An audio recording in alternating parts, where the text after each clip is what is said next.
Isn't that how it always goes? Not normally, no. But yeah, I remember the old PHP town hall theme tune with random guests and alcohol. So I thought, I should. We are so cheap that we still have not changed that theme song. So Good. technically, It's a great theme song. I love it. I'm Phil, and it's kind of true because I ride a bike, but I don't die. Okay. It's weird for me knowing that these podcasts happen outside of the context of a bunch of drunk people in a conference room. Yeah. Isn't that Cal? That's Cal's thing, though, really.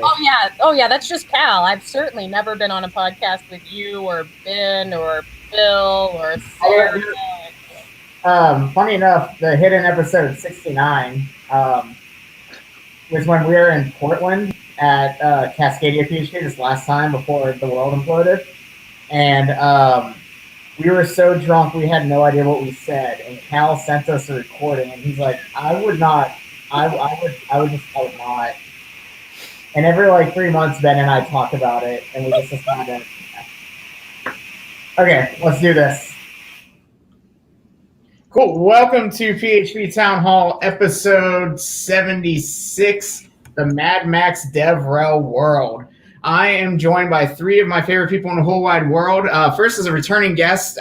Didn't expect him to return so soon, but here he is. Marcus, how's it going? It's going pretty good. Thanks for having me back, Matt. Glad to be back. Yeah, I had to find the unmute button there, but you did it, and I'm so proud. We're also joined by Margaret Staples. Margaret, have you been on? You've been on here before, right? Definitely, probably. This is one of the podcasts I've wandered into at conferences. Yes, we won't talk about those episodes though, because this is a family-friendly podcast. Fair enough, but so yes, probably there are probably recordings of me previously. And Gary Hawkin, all the way from England, right? Yeah, that's a bad start. I totally do not live in England. I live in Wales, which is a principality in the United Kingdom. Yes, I live in Wales, not England. But hi, Matt. Hi, Gary. It's also a returning guest. I was on episode 35, developer to CTO and back. I was not a host on that part of the podcast, but it is great to have you back. And this is the first time I've had you on, or I've been on the same podcast with you. And it's been, I think, as we were talking beforehand, it's been 2 years since we've seen each other. And the reason is because no one can really travel right now and conferences can't really happen. And so the topic we really want to kind of talk about is all three of y'all in some sort of capacity do or have done DevRel work, and you all kind of work at Twilio. And so we kind of want to see how is DevRel trying to change and keep up with the current situation going on right now, since your biggest kind of job description is going to conferences, giving talks, manning the booths, and talking to developers like myself and everyone else who's at these conferences. How is that space keeping up with the world changing like it is right now?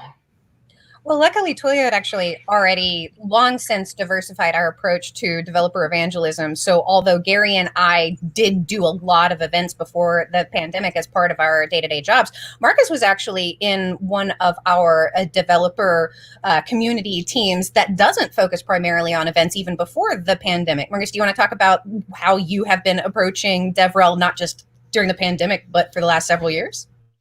Yeah. So what's interesting about this time, probably that stands out the most, is that I'm probably doing more of this than I have pre-COVID. So which is pretty awesome because I have been completely virtual, as Margaret has said. And so, me approaching this, there really hasn't been a disruption or a change. And, it kind of speaks to really what Twilio has been doing just in terms of, as we say, drawing the owl and kind of just iterating and building cool new approaches for us to handle things. So yeah, for me, it's actually, my job has been the same, but it's actually increased in terms of opportunities to, jump on podcasts because everybody else isn't out at events. They're stuck inside their homes, and it's oh, well, wait, we need to find somebody else to talk to. And it's hey, let's use Twitter. Let's use, people's GitHub profiles and let's connect. And so I like that the curve is flattening. This curve is kind of flattening and normalizing to kind of bring us all together.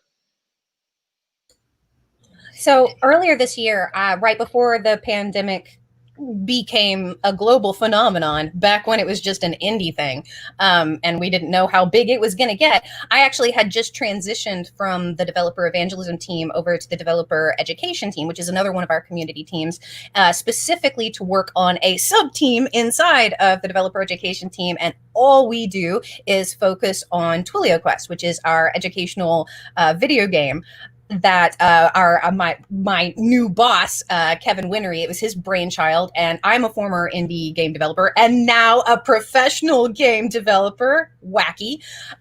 So as soon as I was hired for the developer evangelism team and I found out that the old version of Twilio Quest, which was just a gamification of tutorials, existed, I was so in love. I was like, oh my goodness, let me take this on the road. And they were like, I don't know what that would look like, but yes, sure, you do that. And so I did, which Matt, Gary, you have definitely seen me roll this out as like an arcade on a sponsor table at various conferences, because I just, I was an 80s kid. I grew up in arcades, freaking love the aesthetic of all the tiny little toys and the scoreboards and all that stuff. And so like I transitioned over to that team because in the meantime, Kevin came out with a new version of Twilio Quest that's actually like a legit full retro style video game, like run around with your avatar and get loot and level up and stuff. And now I am one of the developers on that, and I'm getting to make specifically PHP content for this educational video game. And it's like several dreams come true, and that's pretty awesome. But also another part of that tiny little team is a woman named Kiara, and she's actually doing this cool thing where she's partnering with educators. And I'm supportive of that, my team too. So I'm getting to like talk to people who are like running education programs for like refugees and like kid camps and all of this really cool stuff, and talking to them about how we can either deliver an experience around the existing Twilio Quest content or even modify and tweak the Twilio Quest content to be more effective for these educators and their students. And that is just super freaking satisfying. Yeah, I guess. Gary, I need you to bring 60% of Margaret's energy. I need to step it up. I can't bring. I'm hyped. How do you think it makes me feel to be like the second PHP developer evangelist in the current invocation? Because I know there've been PHP developer evangelists that have left Twilio, and then have to live up to Margaret's energy like every time that I'm doing anything. It's hard. It's a hard job to live up to, but I love that I get pushed like that. I mean, for my job, I guess, has been the most out of us for in-person events recently. So it's been a big difference for me, a massive step change. I think I had like 5 or 6 events lined up that had to be cancelled in Q1 and 2 of this year, including like some speaking engagements and other stuff.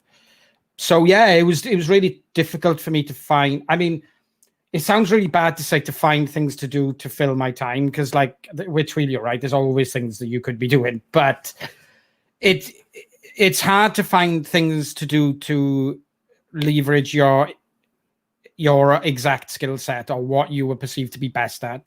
Because I do feel like I'm at my best when I'm in person at events, talking to people, hanging out, trying to help people solve their problems, being grumpy. Not to infringe on Chris Harch's copyright there, but you know what I mean.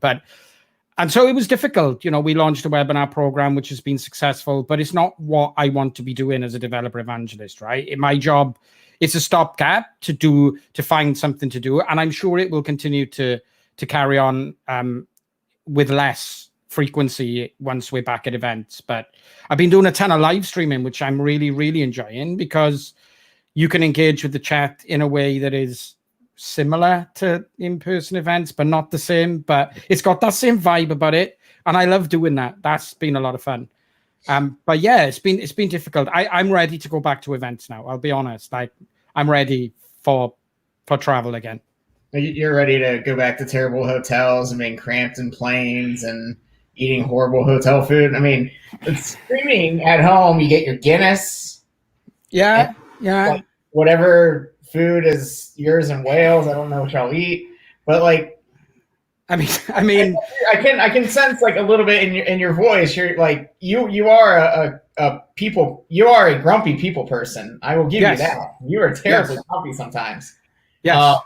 But like, all the interactions I've ever had with you are at conferences, and even when you are grumpy, like you are a fun person to be around at conferences. And so, like, has moving to like the streaming platforms as you've been trying to like do live streams to keep content flowing in your area, like has that been a hard transition for you, or is like doing like streaming kind of been just almost like a natural progression? Yeah, I mean, I was streaming before we had lockdown anyway, but I was just not doing it as frequently. It was more like an as and when I could be asked, really. It's like, okay, I'll like to stream up today. Whereas now I've gone for like a more formal, scheduled approach, which is definitely helping in growing numbers and getting the community growing. But it's not something I would be able to do when I'm out at events, right? I can't say to somebody, oh yeah, I won't be able to go to that conference because I stream on a Wednesday, right? It's just not, the two things aren't conducive for each other, because the in-person event life is very unpredictable, and you can't really say, oh, I'm going to do this every day in the week. So it's been good to be able to do that, but it's not the same, I guess. It's not the same.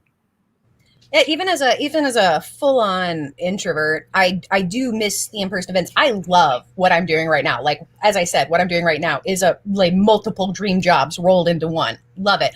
But like, also, as you know, even before I went into DevRel, I'd been attending conferences as a speaker for years and years, and a big part of the joy in that, part of it was the learning, love the teaching, but also part of that was like every conference had basically turned into like a reunion of friends. And so I had, one of the things that I've had to adapt to in the pandemic is to be more intentional about quality time with friends, because it's not just something that accidentally automatically happens as I'm living my life anymore.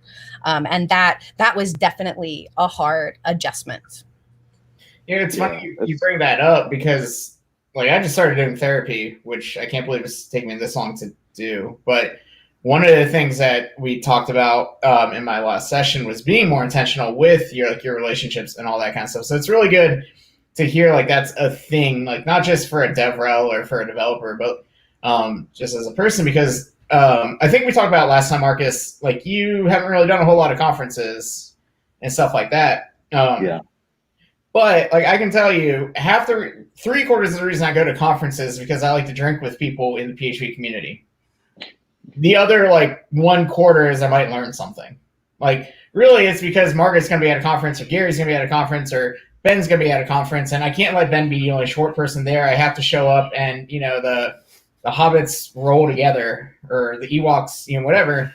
But like that's like the highlight of conferences for like us, is like seeing our friends and all that kind of stuff. So, it's interesting to see like how the landscape is going to shift, like not only just now, but like in a hopefully post COVID-19 world, like how our conference is going to respond to everything that's going to have to be changed, how's airline travel and all that kind of stuff. And that was like a little bit of a tangent. What I'm more curious about, like, so Marcus, you do a lot of content creation and stuff like that. Do you ever like get an article and like you share it with Gary or someone else, like, hey, someone wrote this article and I think it'd be really great to kind of build off of this and do a live stream or something like that? Is there any kind of sharing across your disciplines in that regard? We do collaborate a lot. But we're kind of isolated still into our individual pods.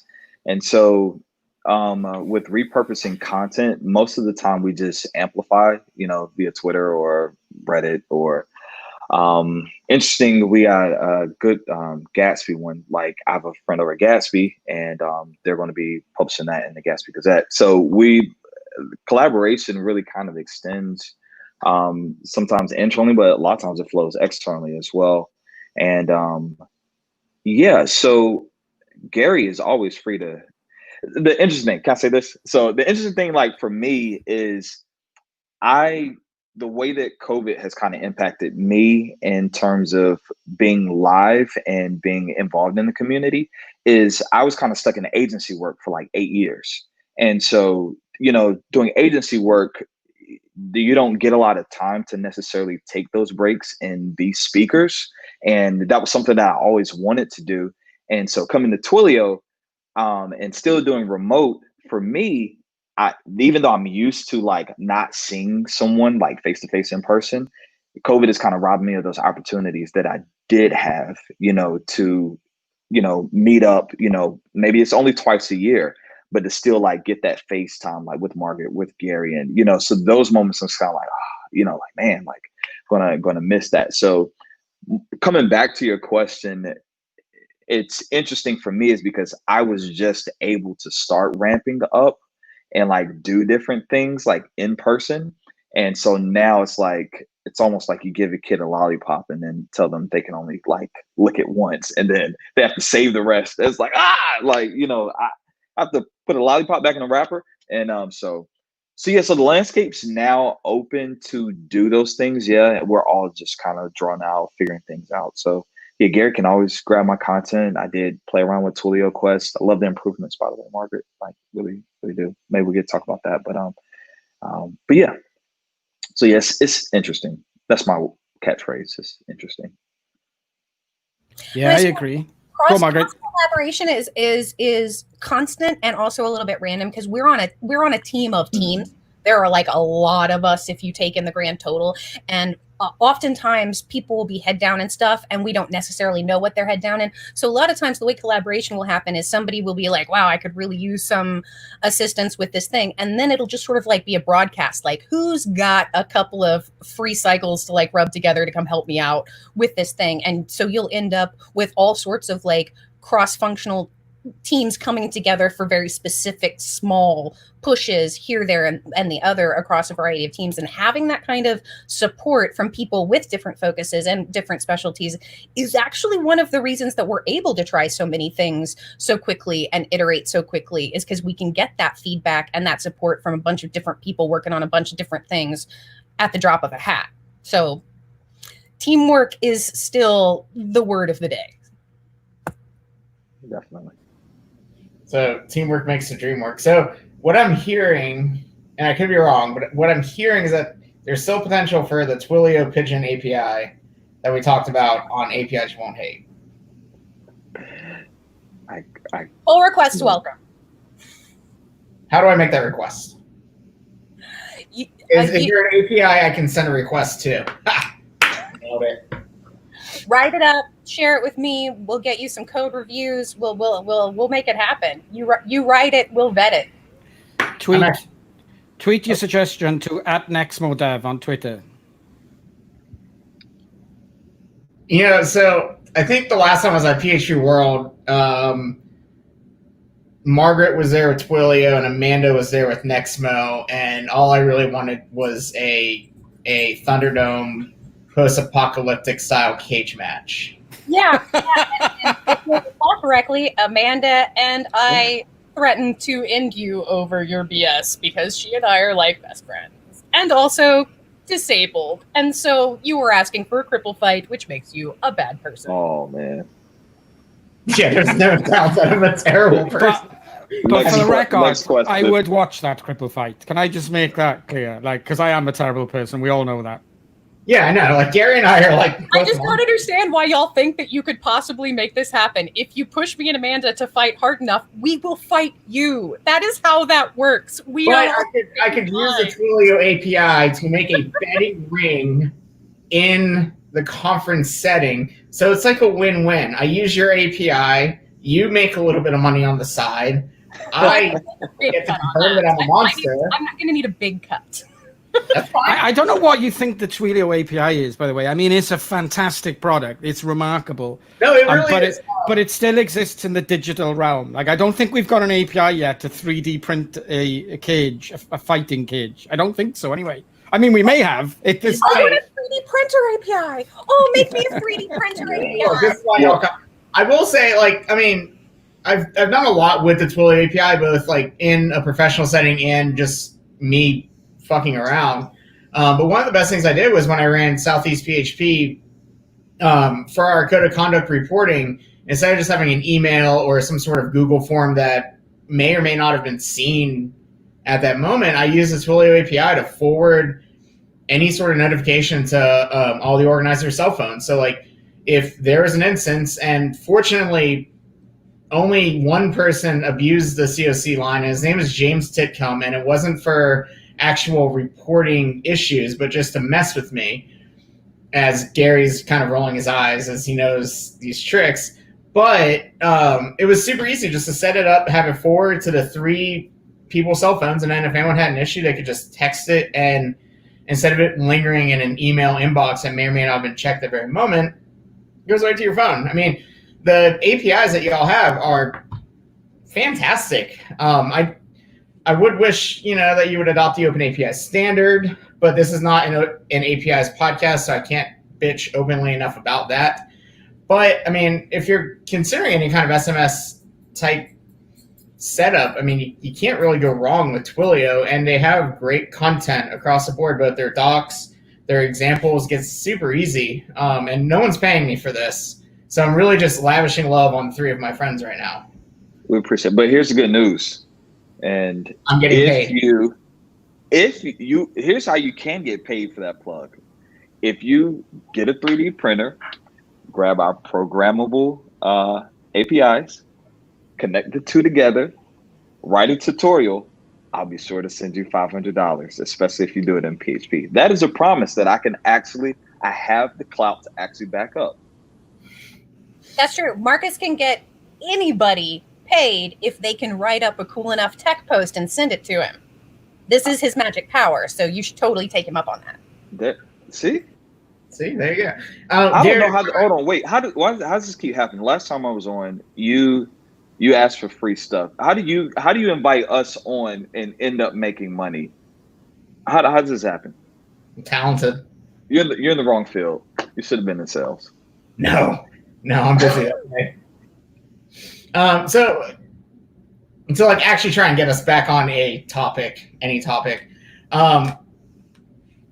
the people who go to conferences all the time, what do you see what do you see changing after all of this? Or do you see any changes at all? Or do you look, there's not enough data. There's not enough data to make long-term plans right now. I mean, if you ask anybody who is an expert on anything that is relevant right now, they will tell you there is insufficient data to make long-term plans. So I would just be making random guesses. And the random guess that I want to make is that I really hope that eventually there will be enough data to actually make plans.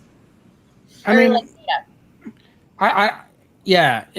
difficult because there's a cultural divide here, right? We're very much in the realms in Europe and in the UK where the infection rate is very low, and we're starting to get back to normal because people have taken this incredibly seriously. And I don't think that I can, I'm not going to say anything contentious for once, but I don't think that the same is said for all.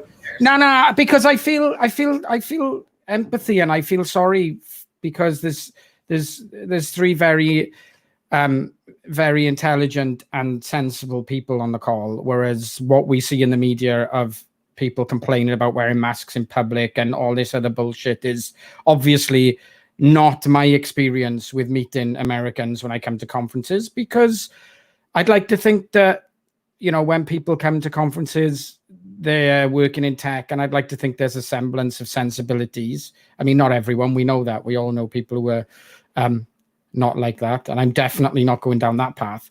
But I think, I see conferences in Europe starting early next year, if I'm honest, because things are under control and we've got things going back to normal. What would I like to see? I'd like to see this newfound level of hygiene in Europe stick around. I'd like, that's something I'd like to see be in for the long term. I've been to my doctor's surgery today and I wore a mask, and I'd like that to become a standard where I'm not a weirdo because I'm going into a doctor's surgery and I choose to wear a mask because I don't want everyone's cold and flu and whatever else people are there for. That's something I'd like to see be a thing forevermore, where it's acceptable to do that. And yeah, I'd like to think that maybe we can respect each other's personal spaces a bit more, which is a thing that has kind of come about through this. But what do I think will happen? Nothing. I think in a year's time, we'll be looking back at that. Remember that period where everyone was getting ill and we couldn't go out for a while? Sadly. You know what I'd like to see happen? which I don't see any evidence of it happening. But I would like, if we're making wishes, I would like to see this experience cause our multicultural, global, cultural opinion and value of teachers and healthcare workers rise all the way to the top. And you know what? Also, all of these essential workers. Everybody that's like driving garbage trucks and packing our food and working in our fields and all of these things that are right now, if people will open their eyes, are clearly what civilization is built on. Not me, not Gary. We're the funsies that you get on top when you've already got a civilization. But what makes it a civilization is our healthcare workers, is our teachers, is our garbage truck drivers, is the people who are in the farms and in our meatpacking plants, and like our mailmen, the people that are making civilization even be a thing. And it's just heartbreaking to watch these people be treated as if they are expendable when they are the exact opposite of expendable. So if we're making wishes as to how things will change, that is my wish. Yeah, I think that I like that a lot, and I think one of the things I really gathered from this time is it's almost been kind of sifting and like a triage for like what really matters and kind of who really matters. And if anything that I think kind of might last and maybe give us a sense of normalcy as, we want, is maybe not the macro, but more micro communities, and, being able to maybe have a resurgence of maybe it's local, maybe it's still not okay to like jump on a plane. Like I personally can't imagine. I really didn't like planes before, so to that Bay Area flight of with the layovers always just, makes my skin crawl anyway. So to do that with a mask, I'll probably, be detained because I probably would just like lose it, like get claustrophobic underneath my mask, and like U.S. Marshal just pops out of nowhere, and I'm locked up, and that's another headline.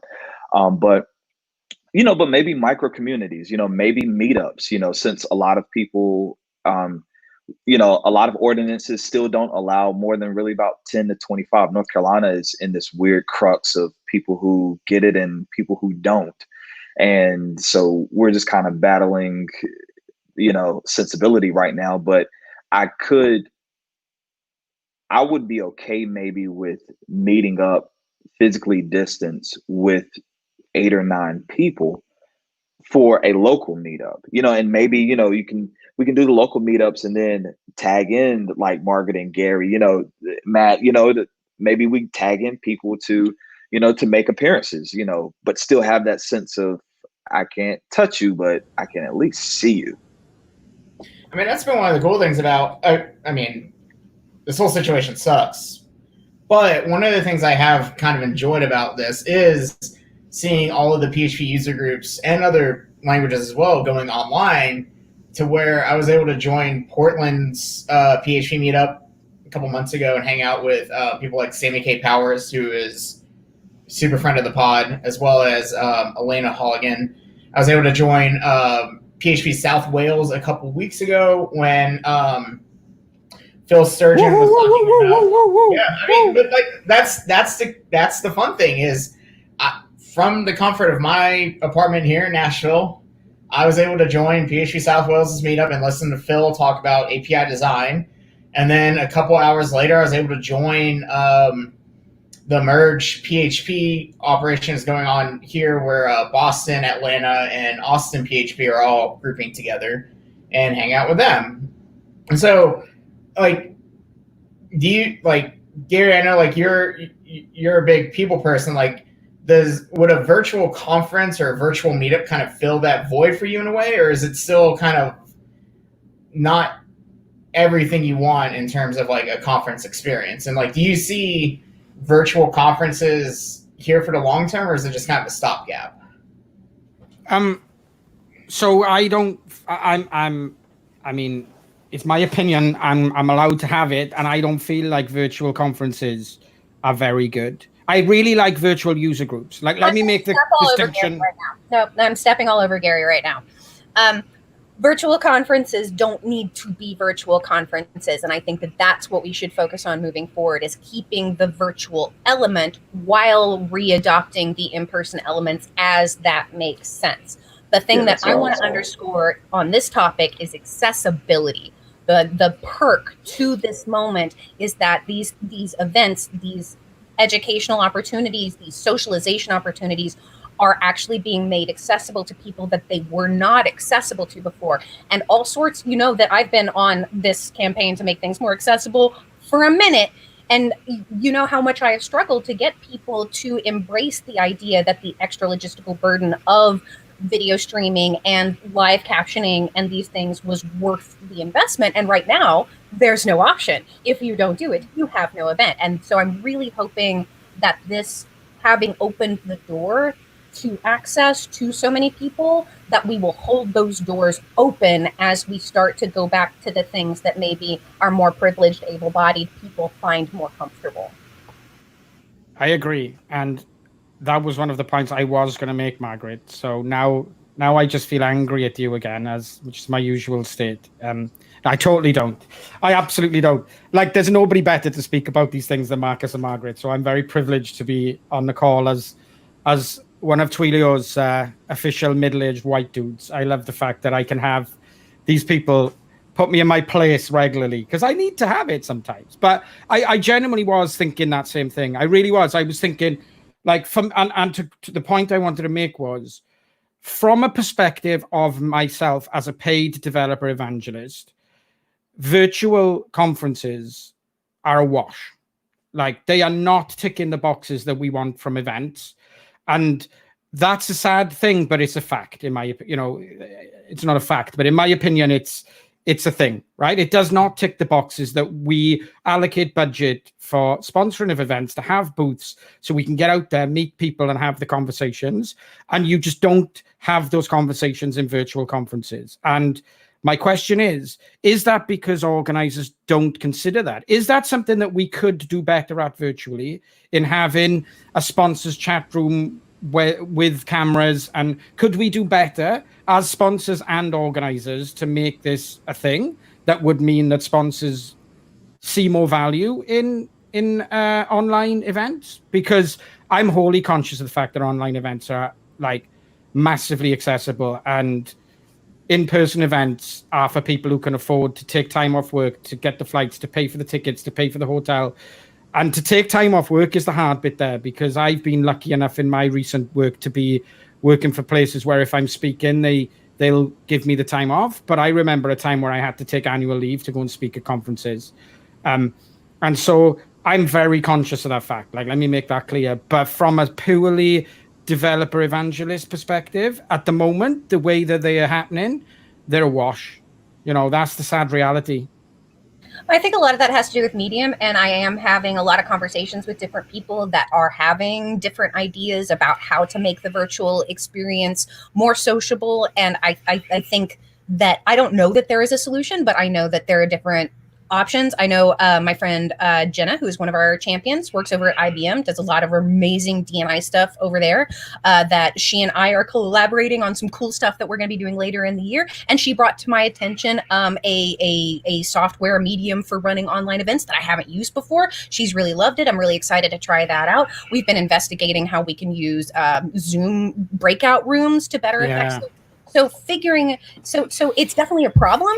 We definitely are not delivering everything that is cool about the conference experience virtually, but I also don't think that we have, like, mined this well dry. That's a bad metaphor. It's several bad metaphors, but I definitely I like it though. I like it. Yeah. we are not done figuring out how to make this better. There's still so much that we can investigate and try and iterate, that I think that things could easily be twice as good with online conferences by the time we're on the other side of this pandemic as they are right now.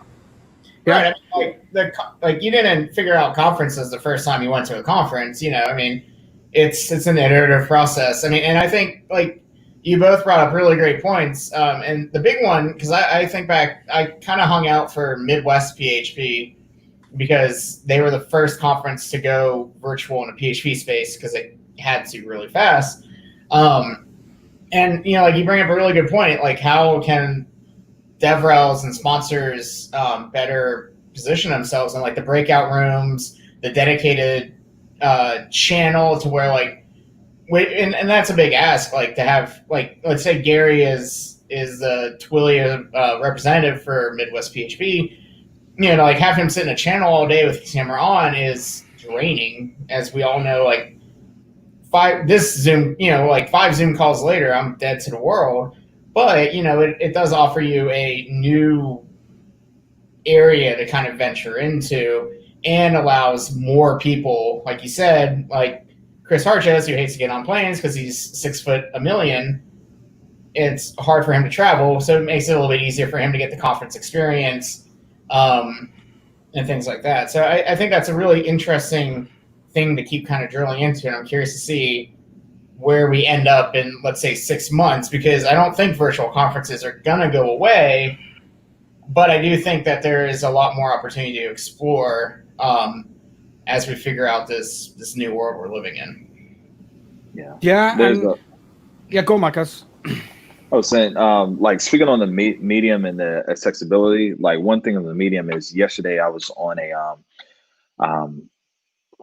a virtual conference event. I don't want to name drop, but it was really great, really awesome. But the medium they used was a service I had never heard of, and it was called like Hopin.2 is the platform. It felt, I almost forgot for a moment that I was at my desk, which was really awesome. It's the first time I've had that happen since this stuff has started. And I think because they had a whole day packed, yeah, that's it. A whole day packed with different speakers. Like it was an NFL player that came on after us. There was like sports, it was like real sports center in tech. And me and Megan, Twillion, shout out Megan as well, were on that yesterday. But they had a backstage. And so we were literally, it felt like normal because they were streaming the live stream, and we were literally in this additional channel and stream, like getting to know the presenters and getting, it just felt normal to like have that, like, hey, how are you? Not that we still do that anyway, but it just felt normal. So the medium, yeah, I think really can help support. One of the things I've really been saying, like to people, just in like different conversations, is I think pre-COVID, we were so used to saying no. And everything is, can we do this? No.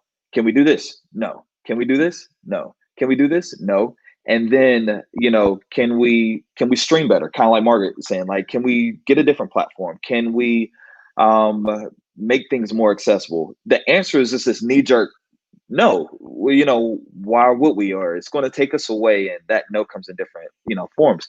But I think the better question is, is like, how can we? Like, if we start saying, instead of like responding immediately with no, like, how can we? And like, one of the things I've loved about Twilio and just period is like, Twilio provided me the opportunity that I knew I always could have, which was to be a part of Silicon Valley, whatever that's going to mean in 3 months, with people breaking their leases, but to have that experience, but to still live in good old North Carolina, like that's an accessibility thing. Because again, for me, geographically where I'm at, it takes, like, there have been conferences that I've wanted to go to.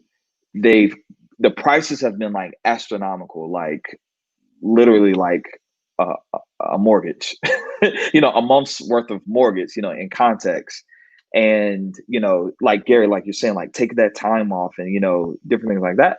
But like, even for me, I don't have direct flights. So I always have a layover. So like me just getting to a conference is like a 10-hour journey, on the West Coast. And it's just like, hey, but the thing that I do love about this is like, yeah, we're exploring different mediums where it's like, okay, we all can be a part. And that's just really awesome. But Gary, my heart goes out. Like, I'm not saying it's a replacement. Here's an idea. What if you do one-on-one conferences where you bring in someone? Like, let's look at the costs, and let's say, like, what if you actually bring in someone to a local studio, for instance? Maybe it's a room big enough, where you can get like 10 feet apart, kind of like the news is doing right now. And you can like maybe bring in 2 to 3 guests. Maybe they're, again, like when we start saying like, how can we, instead of saying, no, we can't, maybe we I can't physically agree. distance without mask, and you can still get that, that physical is different than being in a No, room I with a agree. person. I agree. And I think, to make it clear, like, I'm not blaming the organizers here. As sponsors, we should be the drivers here. We should be working with events and saying, look, we're happy to sponsor you, but we'd like to try this, if that's okay. We'd like to try a happy hour Zoom where we can have 100 people on a call, but with breakout rooms so that people can go and self-form small groups. Or we have 7-10 rooms that only hold 10 people with loose themes and, a sponsor sitting in each room. We can do better. I just haven't thought about doing better. And I'm glad to have been on this call, because it's something that I want to think about and want to work with events. So if there are events out there who'd like to work on doing this, let's be honest, like we constantly innovate, particularly Margaret. Like if you've been to a conference and you've seen the Twilio booth, like we constantly innovate to try and make sure that we don't just have a table with some leaflets on it. Like, and I'm okay with making people feel bad if their booth experience is a table with some leaflets on it. Like, you should be doing better. But we constantly innovate to try and make sure we bring people and we have the conversations we want. And I guess what I found out about thinking about this, which is not something I've done before this, is we can innovate here and we can do better as sponsors. We can do better. And so that's intriguing for me to think about and take as a takeaway from this podcast. Well, both what Gary's saying and what Marcus is saying lines up with the experience that I've been having in the last few months, which is that the best traction, the best experiments that I am seeing happening on our teams of teams are when organizers that have thrown away standard operating procedures because they don't work anymore, and community humans on the Twilio teams who have thrown away standard operating procedures because none of that works anymore, we're coming together and we're going, okay, well, we still want to serve the same people. What does that look like now? So right now, I think that we're doing so well because we've always had like a heart of experimentation, which has just been like turned all the way up to 11 because nothing that we figured out before really, well, not nothing, but like 80% of what we were doing before doesn't translate to right now. So we've just had to like replace all of that things that we know works with, well, we know we can experiment, so let's just do that all the time. But a big part of that for the last few months that I've seen that I've been really inspired and happy about has been that it's not just us inside of Twilio that's doing that. It's organizers and organizers of events, but also organizers of organizations and like charities and nonprofits and businesses and like all of these different groups that everybody's back to the drawing board and coming together to like say, all right, what are your ideas? What are our ideas? Can we brainstorm together to come up with something new? And let's try something and then let's reflect on that thing and figure out how we can do better. And that everybody coming together to try and figure it out instead of anybody coming to the table with preconceived notions of the way things have to go is resulting in some really fun, interesting new stuff. I would agree. I think it's an interesting time, and it really allows for like the old ways to kind of be broken down, like old style. I mean, I don't want to say old style conferences, but like the current model of conferences is kind of dried up. Like sponsor money is a lot more harder to come by because everyone wants to do a conference and is clamoring for y'all's time at conferences, y'all's money, and it spreads it really hard. So I think a few of us have to kind of like wrap it up here. Y'all have some great ideas. So what is the best way for people to get in contact with you to kind of explore some of these ways? Like where can we find you on the Twitters? Well, if you have an online event that you would like to tell us about, you should go to twill.io/sponsorship, and you should give us a lot of information on that, and we will reach out to you.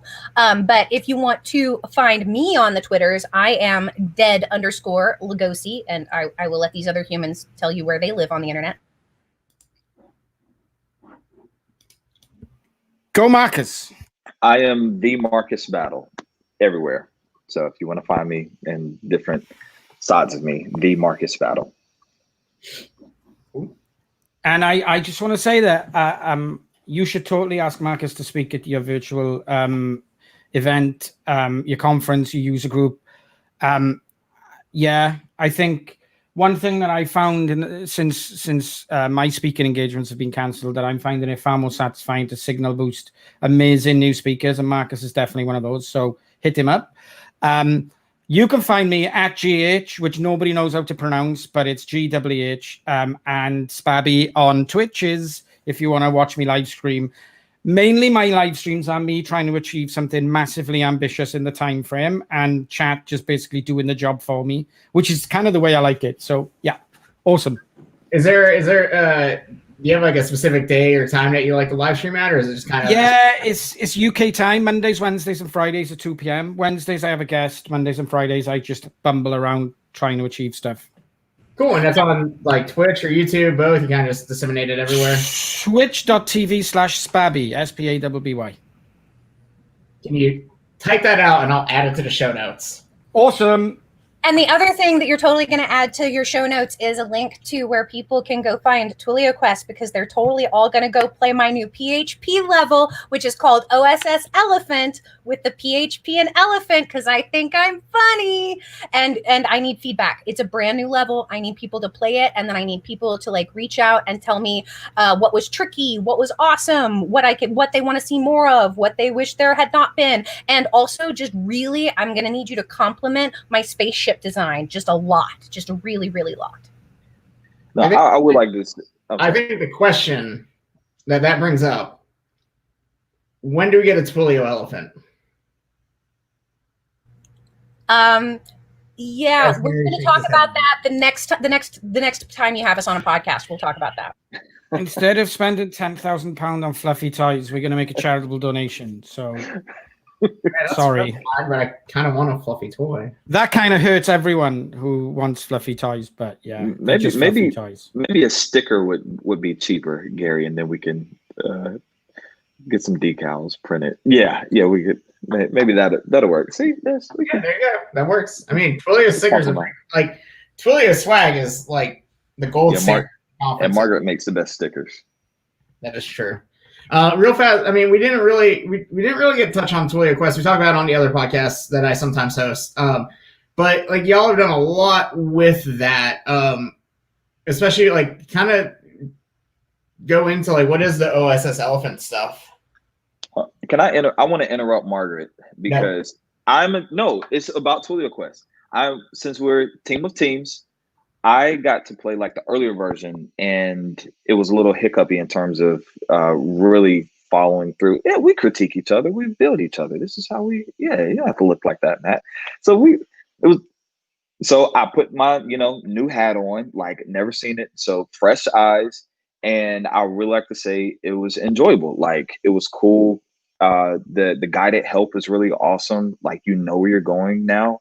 And I literally got stuck the first time. If you've ever played Twilio Quest, like V1, like I got trapped in the entry room and I couldn't figure out how to get out.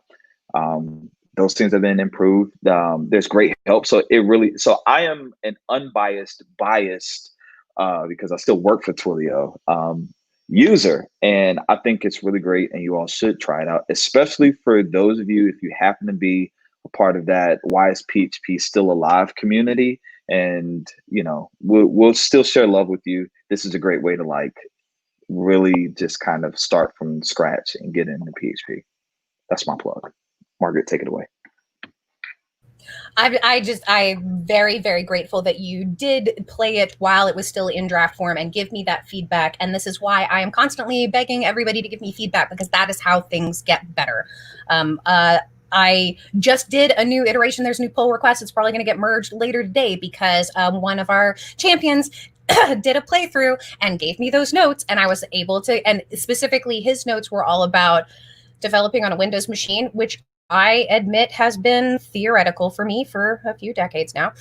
So there were a couple of notes for little things that I could add to make it easier for Windows users, and I totally did that. And I'm super grateful for that feedback, because like this is one thing that I learned back when I was an indie game developer, is that when I think everything's perfect, that's when it's time to get testers, because everything is broken. I just can't see it anymore because everything works exactly the way I think it should, doing it the way I think it should be done. But I am a total weirdo. So it's super important for other people to experience the things that I create and then give me feedback so that we can iterate for the better. Also, I love designing spaceships.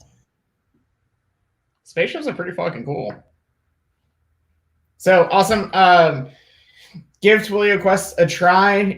If you're interested in talking to any one of these three awesome people about like what we can do to kind of iterate over the current conference space and how you can get their awesome ideas kind of built into your conferences, I highly recommend you reaching out to all of them. I'll throw links to Twilio Quest, Gary's live streaming.